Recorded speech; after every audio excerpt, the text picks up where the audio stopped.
Hello and welcome to the Junior League of St. Petersburg 90th Anniversary Luncheon. My name is Gentry Blackwood.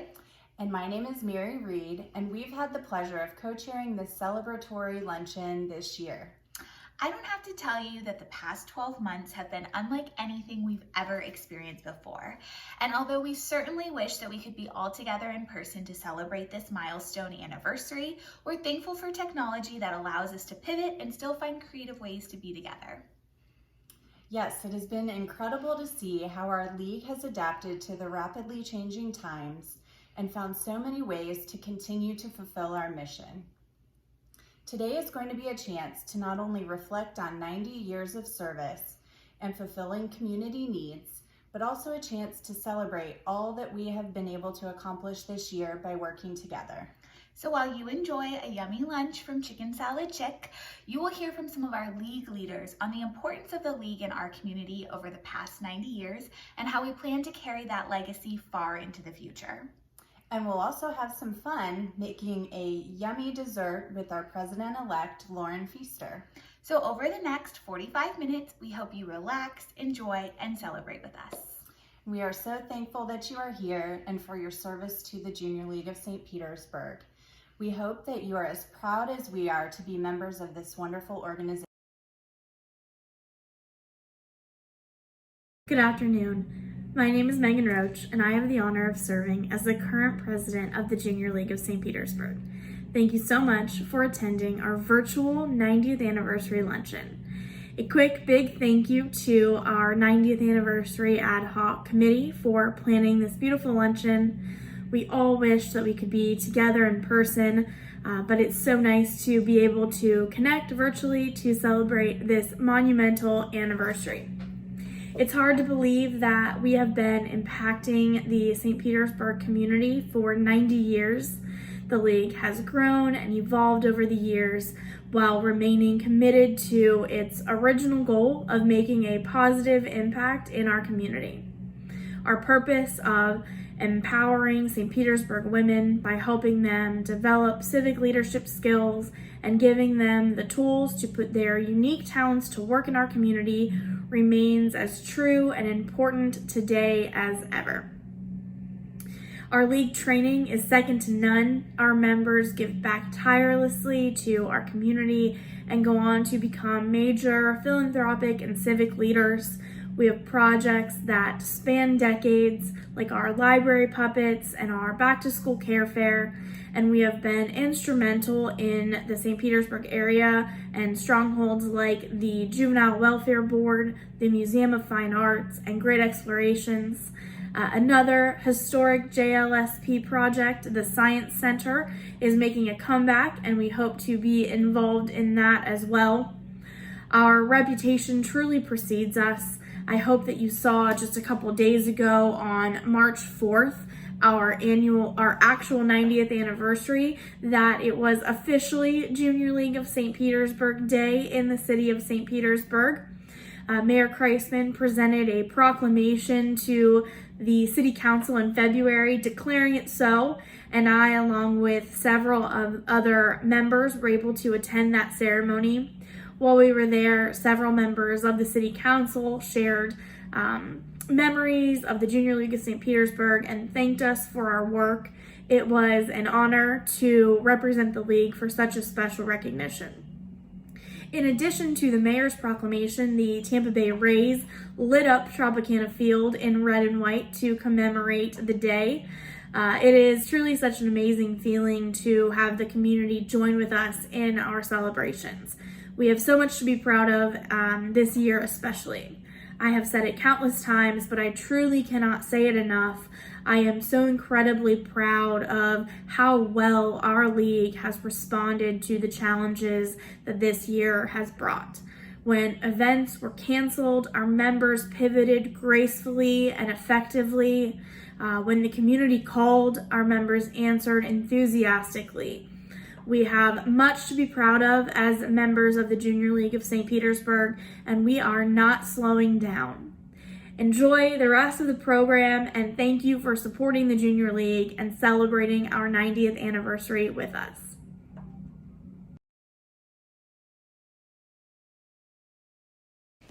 The early years of the Junior League of St. Petersburg, which began as a junior service club, could not have been worse ones for St. Petersburg. The club was formed in 1927. The year before was the beginning of the collapse of the real estate boom that had transformed a small village of farmers and fishermen into a bustling city. It was followed several years later by the stock market crash. Unemployment in St. Petersburg soared. At one point, every bank in the city was forced to close. The roots of the Junior League began on December 1st, 1927, in the telephone exchange business located at 834 First Avenue North. And Miss Ida Dan, a Pinellas County school attendance officer, approached 4 St. Petersburg women to discuss local problems. It was through this simple yet meaningful discussion with Malin Holland Barton, Martha Eustace, Betty Collins, and Margaret Wallace that the mission of the Junior Service Club was formed to help provide food and clothing to families in need. During its beginning decade, first as a junior service club, then as a Junior League of St. Petersburg, this small group of women organized a solicitation and distribution system of new and used clothes for needy families. They established the Milk Fund, providing milk daily for 151 underprivileged children. They opened clinics for well babies and sick babies, and they also purchased the first baby incubator for Mound Park Hospital. There were hard tasks and difficult issues, but they never shied away. During a short 3-year period, 1927 to 1931, the club went through the process of applying 2 times to be a member of the Association of Junior Leagues of America. The first application was turned down. The second application, however, was approved. On March 4th, 1931, St. Petersburg was admitted. There were only 3 other leagues in Florida: Miami, Jacksonville, and Tampa. On that date, March 4th, 1931, there were 55 charter members of the Junior League of St. Petersburg. Many of their descendants are members of the league today. The first decade of the Junior League of St. Petersburg was not only busy, but it was life-changing, both for the league and for our community. During this period of time, the Junior League established a dental clinic for children, paid for the city's first trained social worker, opened a daycare center for poor working women, outfitted the new children's ward at Mound Park Hospital.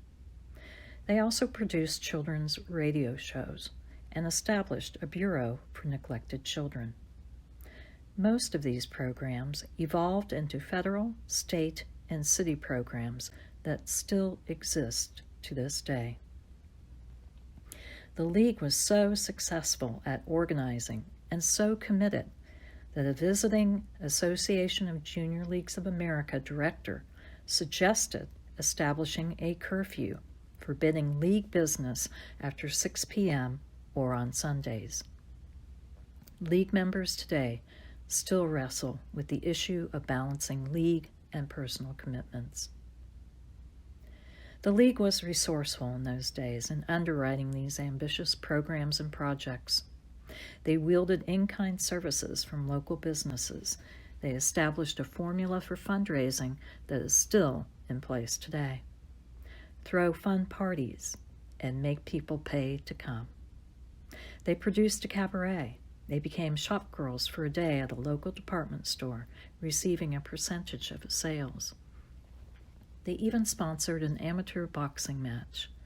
When the bank holding their milk fund closed, they went public, and several milk companies stepped in and gave milk away. For themselves, they formed special interest committees devoted to art, needlework, books, and public affairs, and they began publishing a newsletter. In the early 1940s, well into the second decade, the Junior League directed much of its resources and members' energies into the war effort. Contributions were made to the USO and the Red Cross. The League served as chairman of the Women's Division of all War Bond Drive programs and victory drives after World War II. Book Spring Adventure premiered on the radio on WTSP, and our beloved puppet show began. The League also gave funds to a daycare center and to the Crippled Children's Hospital, and purchased, outfitted, and staffed a bookmobile that traveled to schools that did not have libraries. This was the first bookmobile in the state of Florida. The thrift shop continued to be a philanthropic effort throughout the war and after for the Junior League of St. Petersburg. The women also held talent shows and theme balls to raise funds for their projects. If there was ever a golden age of the Junior League of St. Petersburg, it was in the 1950s and 60s. This was the time when most of League members put their energies into volunteering, as very few Junior Leaguers were in the workforce. The League's continuing source of revenue was its thrift shop. Each active member was required to contribute a certain amount of usable and sellable merchandise. To bolster its inventory, the League gave a Bundles coffee each fall. The event was held at a showplace home of one of the active or sustaining members. Once the theme was selected, and they varied on their themes, the committee went into full gear. The invitations were sent on brown paper bags and mailed to guests, who in turn filled them and brought them to the party. In 1953, the Junior League of St. Petersburg reached into the cultural realm and voted to sponsor a symphony for young listeners. The first symphony, attended by elementary and junior high school students in Lower Pinellas, was so successful that the school officials asked the League to expand the program and make it available to as many students as possible. Over the 14 years that the League sponsored the Symphony for Young Listeners, some 120,000 students were introduced to classical music and were able to experience a live orchestra in the Performing Arts Center. The League was a multifaceted organization when it came to reaching out to the community. Recognizing there was a need for a special school for mentally retarded children in Pinellas County, in 1956, the League voted to donate $10,000 towards equipping a pre-vocational room and for a building fund for Park School. When League members watch WEDU Channel 3, they can take great pride in the fact in 1957, the Junior League of St. Petersburg was instrumental in establishment of the educational station. That year, Florida West Coast Educational Television needed $6,000 to file a permit with the Federal Communications Commission for a license. The League provided the money, and the television committee conducted a publicity campaign to educate the public as to the value of educational TV. For many years, Junior League volunteers volunteered their time at WEDU. The League was instrumental in getting the Science Center of St. Petersburg off and running. In 1961, the League gave an additional $10,000 for the director's salary and partial salary for his assistants. One of the League's most daring projects was its involvement in the very controversial fluoridation campaign. The League's legislative committee spent 3 years studying the proposal and pulled together a citizens group for fluoridation. A lot was learned during those years. One of the League's biggest contributions to the community during the 1960s was to the Museum of Fine Arts. The League voted to give the money to build the entrance hall of what would become the city's most beautiful museum. The opulent chandelier was given in memory of the League's president, Ruth Brooks. Founding League member Malin Holland Barton gave the fabulous pier glass mirrors, and Dorothy Hobach donated the antique parlor grand piano that at one time graced the elegant entryway. The other big contributions made by the League came in 1969 when it made a $36,000 commitment to All Children's Hospital for its cardiovascular laboratory and cardiology department. By the fourth decade, more and more members were entering the workforce. Their daytime job kept them from attending and meeting placement requirements. The Public Relations Committee began publishing a newsletter for working members called Lead Echoes. In 1963, the League professionals were polled to see if they would like to have a regular monthly meeting. A positive response was received, and it was unanimous. In 1964, the standing rules were changed to provide for monthly night membership meetings. The meetings were held on Monday night before the Tuesday monthly meeting. However, it was not until 1970 that the professional members were given the right to vote at their night membership meetings. The 1970s were a time of prosperity but increasing social change. The Junior League itself began to change.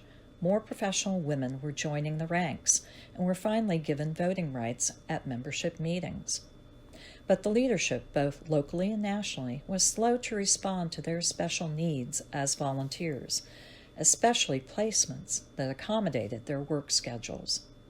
The day and night members continued to meet separately for the most part, having a few combined night meetings every year.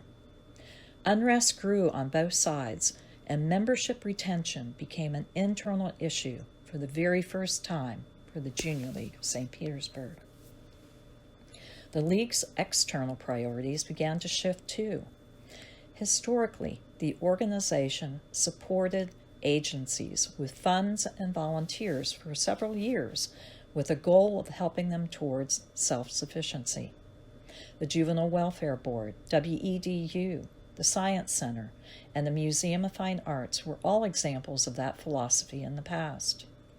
The League continued to sponsor new organizations during the 1970s.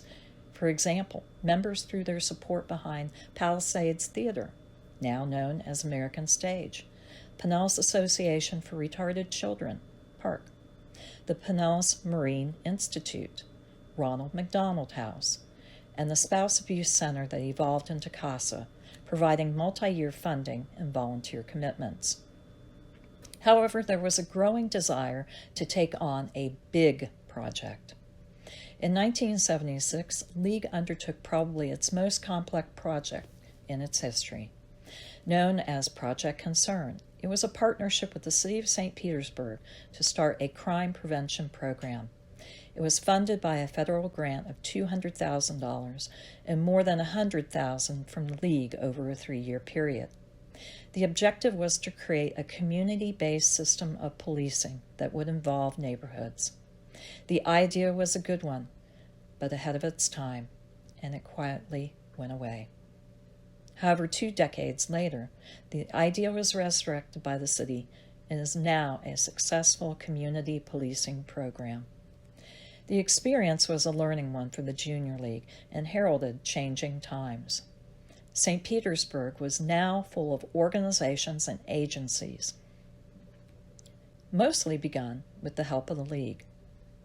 And these agencies were competing for dollars and volunteers, along with the Junior League.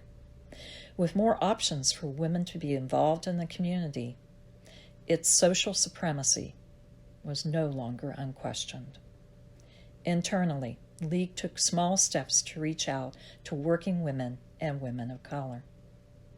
Still, as the Junior League of St. Petersburg began its 5th decade, it appeared to be on strong footing. Its major ways and means, the thrift shop, prospered. The members voted to produce a Follies, the first one in decades. But like the 1970s, changing mores in the 1980s would bring new challenges to the League that would require continued adaptation. By the 1980s, the makeup of the Junior League of St. Petersburg had completely changed.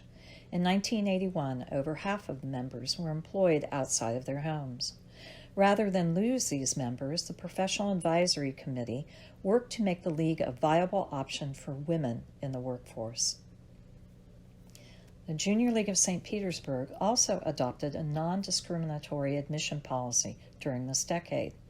In 1978, the Association of Junior Leagues International embraced a formal statement encouraging members to end de facto segregation and reach out to women of all races, religions, and national origins. Membership no longer would rely on a committee that cast secret yays and nays. Residency requirements were revamped, and the age limit to become a provisional was raised to 45. In this decade, the thrift shop continued to be a major source of revenue for League projects, new and continuing. In 1984, for example, the thrift shop earned $90,000, and in 1986 it turned over $79,000 to the League. In the mid-'80s, the Junior League became very involved in the establishment of Great Explorations, the hands-on museum. Originally, the museum was to have been part of a cluster of 3 museums along the north side of the pier approach. The League was instrumental in finding a temporary home for the museum. Using vacant building owned by Florida Progress, the museum was designed by the Junior League and Hands-On Inc., a Maryland company. The Junior League and Times Publishing agreed to donate $100,000 each to the museum. The Junior League also launched a campaign to raise an additional $400,000 to pay for 6 exhibitions. The 1980s could also be considered as a decade of Junior League follies. In 1981, the League marked its golden anniversary with an affair to remember, and again in 1984 they did another show which raised $72,000. And in 1989, the final Follies of the decade was held in February. It was a busy, demanding, rewarding, and constantly changing decade, and the League grew stronger because of it. The 7th decade was a busy one. In 1989 to 90, the thrift shop turned over revenues in excess of $70,000. This would be the last year that the thrift shop was able to produce such revenue. This set the stage for the eventual closing of the thrift shop in 1995 and 96. The membership was ready for a shift to the popular one-day sale format. So in 1995, the League put together possibly the largest League committee ever in order to ensure the one-day sales event success. The first year garnered $13,000 and opened the door for outstanding revenue the next year with over $58,000 being collected. But this fundraiser would have a short life. By 2000, collecting, storing, pricing, moving, and managing the quota became too much for the membership. In 2001, the one-day sale committee recommended that the sale be discontinued as a major ways and means for the League and be replaced with an event less labor-intensive for League members. During this decade of fundraising changes, the League positioned itself to spend fewer dollars on the running of its own organization. League headquarters was moved out of the Lard Building into the Stewart Building, and eventually into All Children's Child Development Center, for an incredible lease of $1 per year. Near the end of the decade, the membership approved a budget where 100% of administrative expenses were covered by the dues of the membership.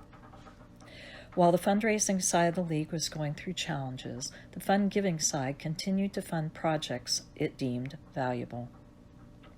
The Pinellas County Educational Foundation, USF Oceanography Camp for Girls, American Stage Children's Theater, Mainsail Art Festival, and many other local projects.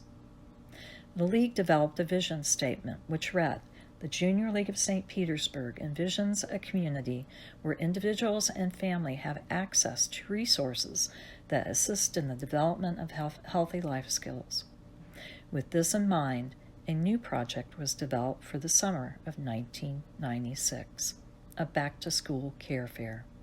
This was a low-dollar, high-impact project to provide services to over 2,500 children and families.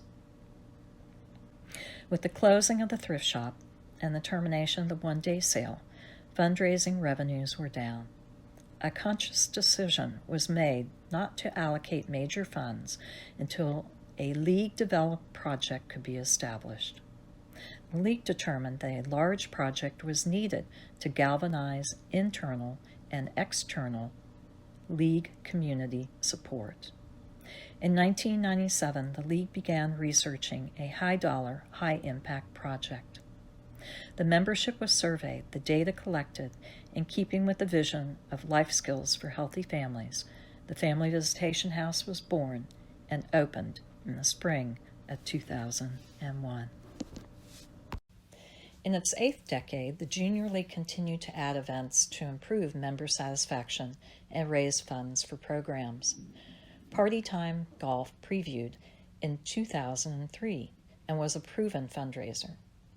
Jelly Bean Fling, a member satisfaction event, was held at Sunken Gardens and Great Exploration's Hands-On Museum.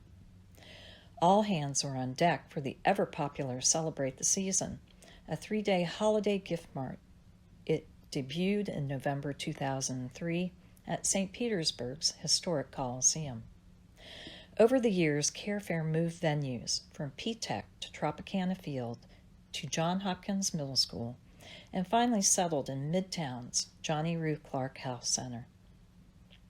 The city of St. Petersburg joined the event with a successful bike rodeo and safety fair. The League hosted its first inaugural mayoral ball in 2006 with the Boys and Girls Club of the Suncoast, Pinellas Education Foundation, and Mayors, Mentors, and more, each receiving $35,000 donations. The League's last signature project was created over a 3-year commitment. $50,000 was donated to Close to Kids to establish a Southside distribution center and store. The League logged thousands of hours with more than 150 volunteers sorting clothing, painting, and setting up the store. On February 19, 2010, the League held its second mayoral ball and raised money for Brookwood, St. Petersburg Museum of History, and Dr. Carter G. Woodson African American History Museum. In the midst of this busy decade, the League celebrated its 70th anniversary in conjunction with the Association of Junior Leagues International's 100th anniversary. In addition, 5 years later, we celebrated our 75th anniversary by inviting over 85 current and former community partners to a cocktail party honoring their commitment to Pinellas County and its citizens. In our 9th decade, the Junior League pivoted away from signature projects and transitioned to an issue-based community impact framework in order to encourage more collaborations and deeper long-term impacts. After input from the membership and extensive research, the Junior League focused in on 3 vital areas: nutrition, literacy, and health. Going forward, programs and partnerships would mirror these priority areas. In 2011, the Junior League celebrated its 80th anniversary and launched its first Kids in the Kitchen. The Whale of a Sale pop-up was brought back as a fundraiser in 2012 and 2013. The League hosted its 3rd mayoral inaugural ball, raising funds for St. Pete's Promise and the League. In a mode to think outside of the box, the Junior League hosted a kickball tournament, Showdown on the Playground. And with the growth of Carefair, a fundraiser was launched for it called Brews for Backpacks. 3 popular fundraisers emerged: the Literacy Gala, the Little Black Dress, and Cocktails and Coutures. Funds raised were used to support a variety of community partnerships, such as the Kind Mouse, St. Petersburg Free Clinic, several Title I elementary schools, and Girls on the Run. An ad hoc diversity and inclusion committee was created and serves as an important training component for the membership. And lastly, a board position for diversity and inclusion was created. As we move through our 10th decade, this past year and its challenges have reminded us just how important the Junior League is to not only St. Petersburg, but Pinellas County and the Tampa Bay area. In 1927, a handful of women were asked to address a need and to believe that against all odds they could and would be successful. That mindset, that belief in the mission, that courage of one's convictions, and the belief that lives can be made better is no different 90 years later for the members of the Junior League of St. Petersburg.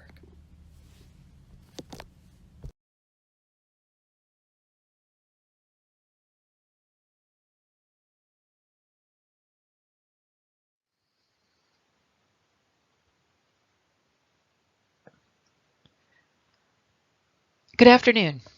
Our mission as members of the Junior League of St. Petersburg gives us each a purpose and an opportunity to be part of something bigger than ourselves.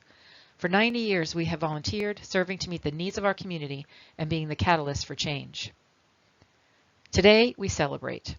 The Volunteer Recognition Committee and Community Service Project Committee acknowledges and celebrates the accomplishments, efforts, and heart of our legacy, our volunteers. One way we honored our 90 years of volunteer service in our community was with the 90 for 90 Challenge, an opportunity for each of us to commit to 90 hours of service during the 2020-2021 league year. The challenge celebrates the spirit of volunteerism and the contributions of our volunteers both to the Junior League and other nonprofit organizations. Lauren Hubbard was inspired to distribute 90 handwritten notes of gratitude to total strangers. And Georgia Mattern donated to our longtime partner Close to Kids, inspiring Heather Perkins to collect from league members and friends in North Pinellas County, which then inspired Mary Ann Will to donate 5 bags of clothing. Many members supported our ongoing initiatives. Snack packs for the Boys and Girls Club. Members' countertops became assembly lines and our cars became delivery trucks. Members also made financial contributions to our projects as well as many other charities dear to us. Longtime sustainer Elise Minkoff took the pledge approach to the 90 for 90 challenge. Her goal, a monthly giving of kindness to celebrate the legacy of our league. In September, she mailed 90 plus cards to Operation Gratitude to distribute to troops so they can send greetings to their loved ones. And in December, she connected with a friend who shared the need for sleeping bags for the homeless in South County, Pinellas. Elise donated heavy insulated sleeping bags in time for Christmas Eve. Partnering up was the theme for November when Elise and I discussed our thoughts on individual gifts in the month of November, and a modest goal turned into the Thankful for 90 food drive, bringing our entire league to the table. Provisionals, actives, and sustainers drove through headquarters parking lot on a rainy day in November, helping us to reach our goal of 900 pounds. And in true JLSP spirit, we collected close to 2 tons of food, benefiting Saving Our Seniors and Daystar Service Center.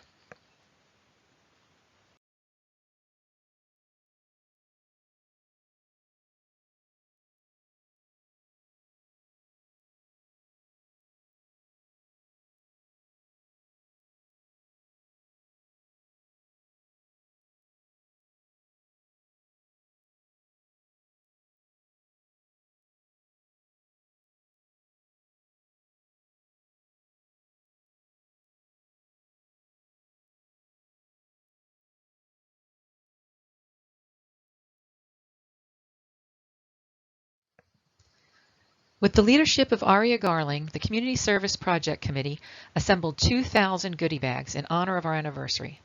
These bags were distributed on our anniversary date, March 4th, to students at 5 Tier 2 schools in Pinellas County. The contents of the bags are a representation of some of our programs at the Junior League of St. Petersburg. In honor of literacy, a new scholastic book and a bookmark promoting reading habits. A healthy snack and recipe cards in honor of Kids in the Kitchen, and a coloring sheet and pack of Crayola crayons in honor of Kids Create. And we're not done yet. Join us March 13th for Bedtime Bundles. Our goal is to donate 90 bundles of pajamas and toiletries to Guardian Ad Litem for children who have experienced abuse, abandonment, and neglect. We've done a terrific job honoring our legacy. Our volunteers have always heard the needs in our community and exceeded meeting those needs. As you can see, volunteerism is personal and has many meanings. I would like to recognize and thank sustainer Hillary Gramling for her volunteer service. Mrs. Gramling joined our league in 1966. Her favorite placements were Library Puppets, the Choral Group, and the Science Center. She encouraged both her daughter-in-laws to join the league, sustainers Kathleen Gramling and Gabby Gramling. Her thoughts on volunteerism? Volunteerism means the willingness to offer help where needed and do your best job. There's no better way to show gratitude than through serving others. Thank you for celebrating and honoring the Junior League's legacy of volunteerism and service. Cheers to 90 years of service and gratitude to our volunteers, past, present, and future.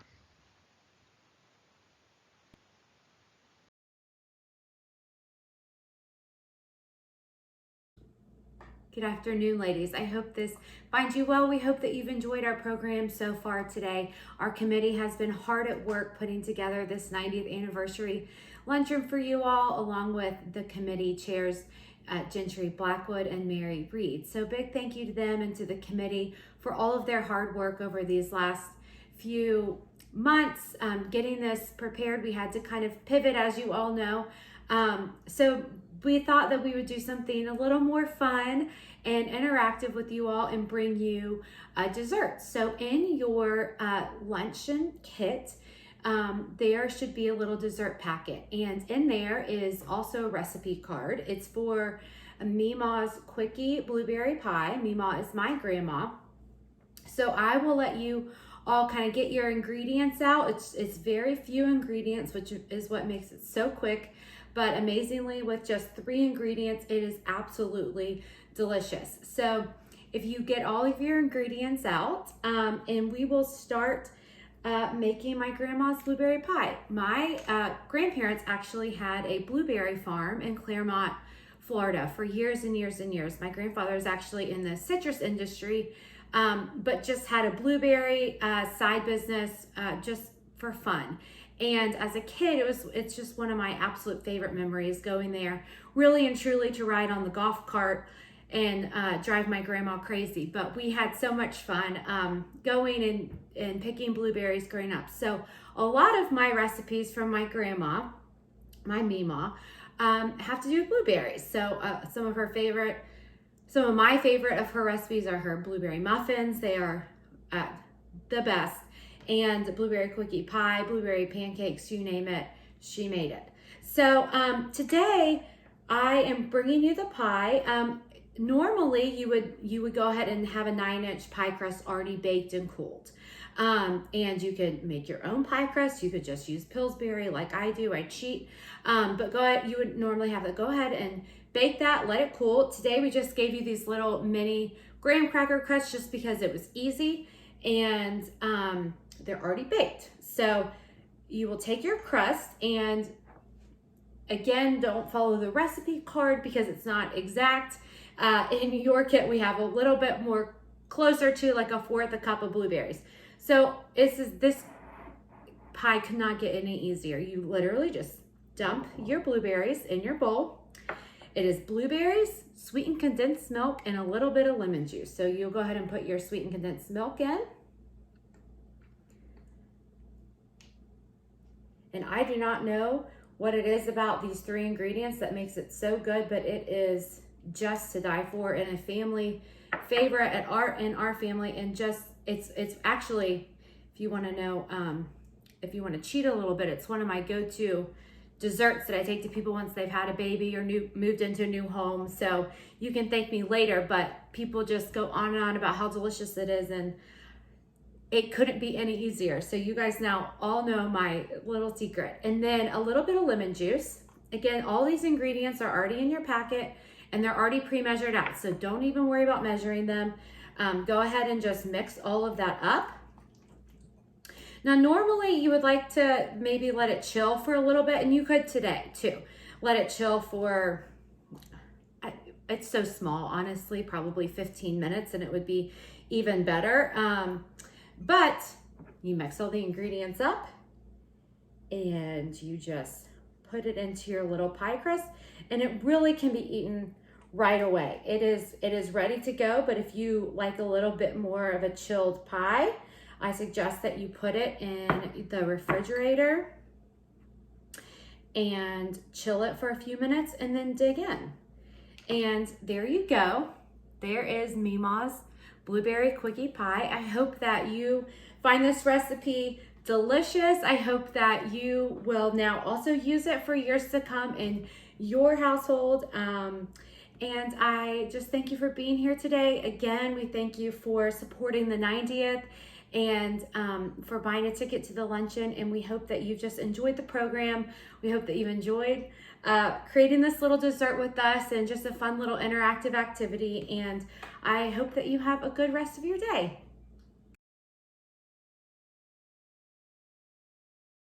Hello, my name is Alexis Carlin, and I'm the 2020-21 Executive Vice President of the Junior League of St. Petersburg. Thank you for joining us today as we continue to celebrate our 90th anniversary. For those of you who have served in the leadership role in the past, you may not be familiar with what my role of Executive Vice President entails, and that's because it's a relatively newer position within our league. I'm actually only the fourth person to hold this role in our league's history. In 2017, the Junior League of St. Petersburg adopted a new governing structure, one that consists of both a board of directors and a management team. The board of directors continues to be focused on the strategic vision of the Junior League of St. Petersburg, while the management team is focused on the everyday tactical boots on the ground work that goes along with serving in our league. My role of Executive Vice President is to make sure both governing bodies understand what the other is doing. So I'm in charge of the management team and reporting back to them everything that the board of directors is doing, and vice versa. I attend every board meeting and I provide a report that details everything that our management team is doing, so that one informs the other and we can continue to be focused on what's important within those two structures.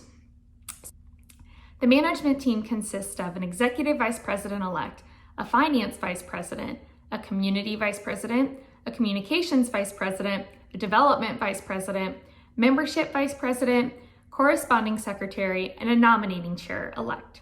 And every year at the beginning of the league year, the management team meets to develop an annual plan. The annual plan is really the foundational footprint that the vice presidents use to inform and educate the committees and councils that serve beneath them. And this is really the guiding light for each one of those committees and councils to make sure that we achieve our goals and we can continue to build better communities and better volunteers. Another amazing thing that the management team has put into place over the last few years is an opt-in calendar. And an opt-in calendar is really a 360-degree view of everything that's going on within our league. It contains dates and times of all of our events, from fundraising shifts, training opportunities, to GMMs, down to when councils and committees are meeting. So that as we continue to plan and get more and more involved in our community, we're making sure that we're not stepping on each other's feet, and that we're also giving everybody the same opportunity to attend events throughout the league year.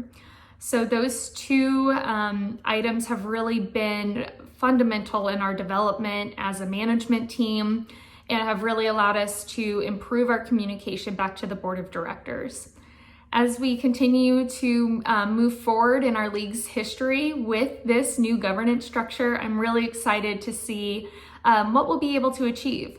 I think we've really been able to, over the last few years, get a great cadence with what expectations are and how to communicate better with each other. And I know that we will continue to improve on these things looking forward in the future. And as I said, thank you for celebrating with us, and cheers to 90 years. Thank you.